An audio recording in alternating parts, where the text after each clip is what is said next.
Lockheed Martin Corp., stock ticker LMT, is the world's largest defense contractor. Founded in 1912, Lockheed Martin is now a $114 billion by market cap global defense juggernaut that employs 116,000 people. The company reports results across four segments: aeronautics, 41% of fiscal year 2022 revenue, rotary and mission systems, 24%, space, 18%, and missiles and fire control, 17%. The U.S. Department of Defense accounts for approximately 64% of revenue. The remainder is sourced from foreign government militaries and various U.S. government agencies. Lockheed Martin manufactures a range of major military aircraft platforms, including the F-35 Lightning II, the F-22 Raptor, the F-16 Fighting Falcon, and the SH-60 Seahawk.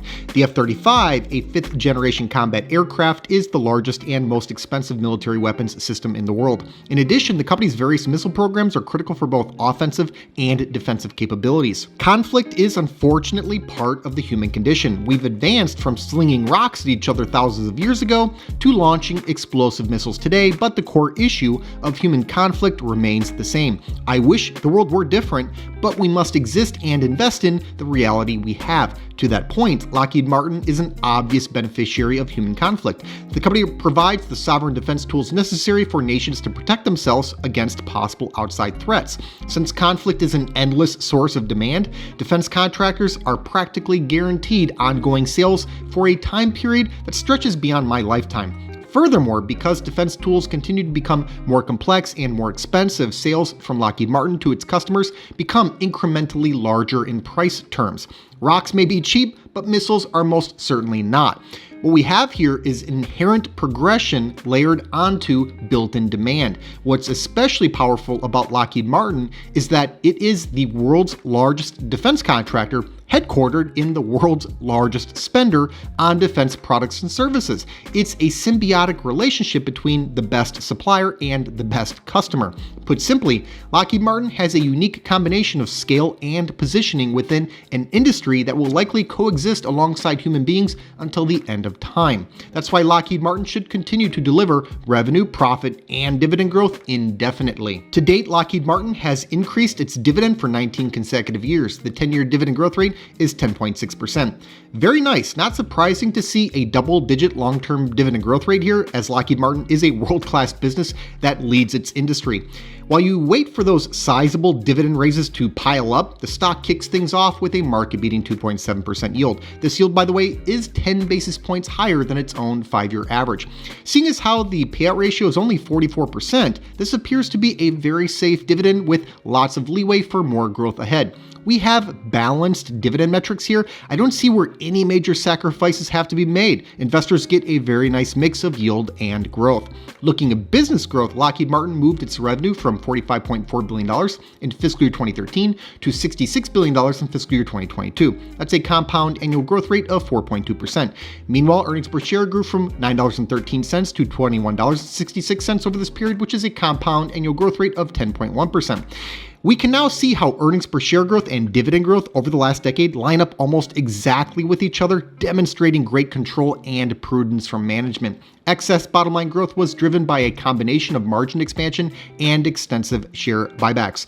For perspective on the latter, the outstanding share count is down by approximately 19% over the last 10 years. Looking forward, CFRA is forecasting a 6% compound annual growth rate for Lockheed Martin's earnings per share over the next 3 years. This would represent a material drop in growth relative to what Lockheed Martin has enjoyed over the last 10 years.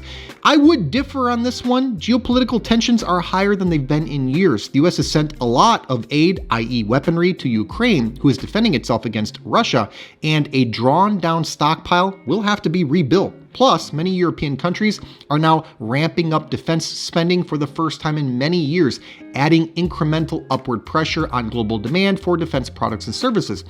All Lockheed Martin seems to do is land one huge defense contract after another. And that's not a surprise, seeing as how this industry has an oligopoly where only a few major companies are actually capable of fulfilling these contracts. I'd also point out that Lockheed Martin's own guidance for fiscal year 2023 calls for $27.10 at the midpoint, which would represent 25.1% year-over-year growth. Now, fiscal year 2022 was a mediocre year for EPS, so this comparison isn't totally fair. On the other hand, Lockheed Martin still generated a 10% plus compound annual growth rate in earnings per share over the last 10 years, even when using a subpar fiscal year 2022 as the ending point. I'd quibble with the conservative forecast, but a 6% compound annual growth rate in Lockheed Martin's EPS over the next few years would allow for high single-digit dividend growth. And if the company surprises to the upside on bottom line growth, that could very well translate to upsized dividend growth. When starting off with a near 3% yield, a worst case scenario of high single-digit dividend growth is tough to dislike. Moving over to the balance sheet, Lockheed Martin has a good financial position. The long-term debt-to-equity ratio is 1.7, while the interest coverage ratio is slightly less than 12. There has been some mild deterioration in the balance sheet over the last few years, but Lockheed Martin has no major issues yet. Profitability is excellent. Net margin has averaged 9.5% over the last 5 years, while return on equity is routinely coming in at around 60%. Debt juices ROE, so we have to take that with a grain of salt. However, the returns on capital in general are high for Lockheed Martin. And the margin expansion story has been impressive, as net margin was in the 7% range 10 years ago. Overall, what we have here is a business that's practically printing money by selling defense products and services primarily to the world's largest spender on such products and services. Lockheed Martin almost can't lose over the long run, and the company does benefit from durable competitive advantages that include global scale, high barriers to entry, long-term contracts, unique government relationships, R&D, IP, and technological know-how. Of course, there are risks to consider. Regulation, litigation, and competition are omnipresent risks in every industry. On one hand, the industry's oligopoly does limit competition. On the other hand, direct government relationships can lead to more regulatory risk. The very business model introduces geopolitical risk. Production execution is a risk, with cost overruns on the F-35 program being a prime example of that. Any reduction in U.S. government spending, which would pressure DoD spending, could weigh on the company's ability to grow revenue, profit, and the dividend. That said, CFRA notes that, and I quote, government and defense spending has historically increased regardless of recessions, unquote. Moreover, CFRA cites Lockheed Martin's favorable focus on, and again, and I quote, advanced technology programs, which are likely to avoid cuts even if total defense spending is reduced, unquote. Being an international company, there's exposure to currency exchange rates. These risks aren't to be brushed aside, but they do have to be weighed against the quality and growth of the business. Also worth weighing is the valuation, which currently looks attractive. The stock is trading hands for a price-to-earnings ratio of 16.5.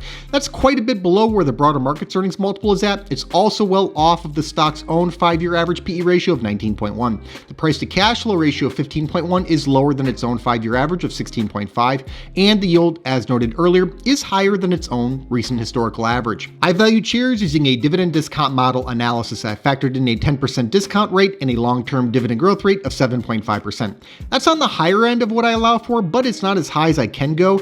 This is arguably conservative, seeing as how Lockheed Martin has grown its earnings per share and dividend at double-digit rates respectively over the last 10 years.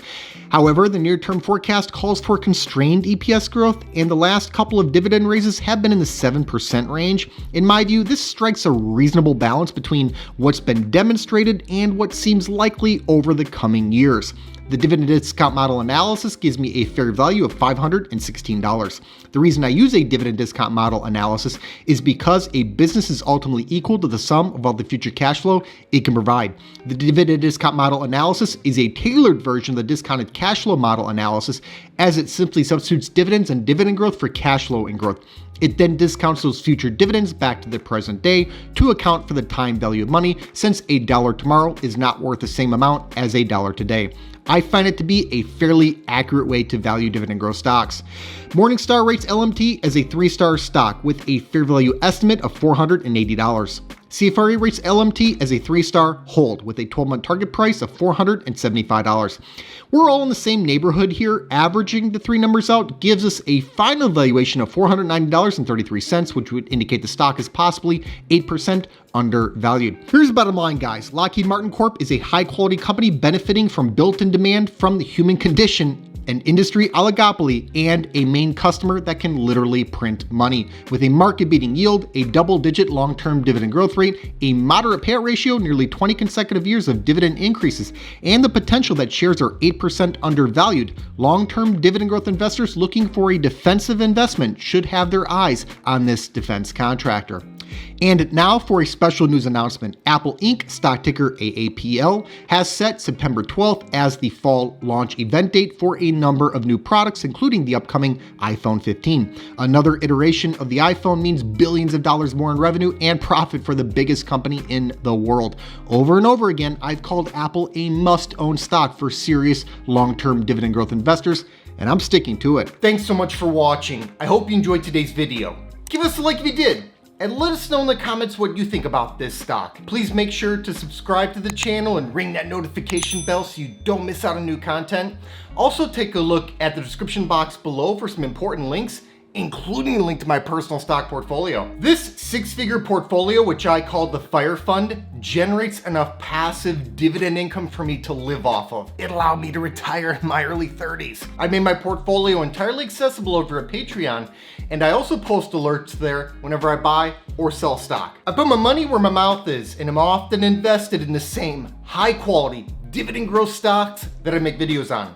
Over the years, I've heard from thousands of investors who've been profiting from many of the same exact stocks that I own. So if you think this is something that you could benefit from as well, check the link in the description to see my portfolio and start getting my buy and sell alert. I'll see you next time.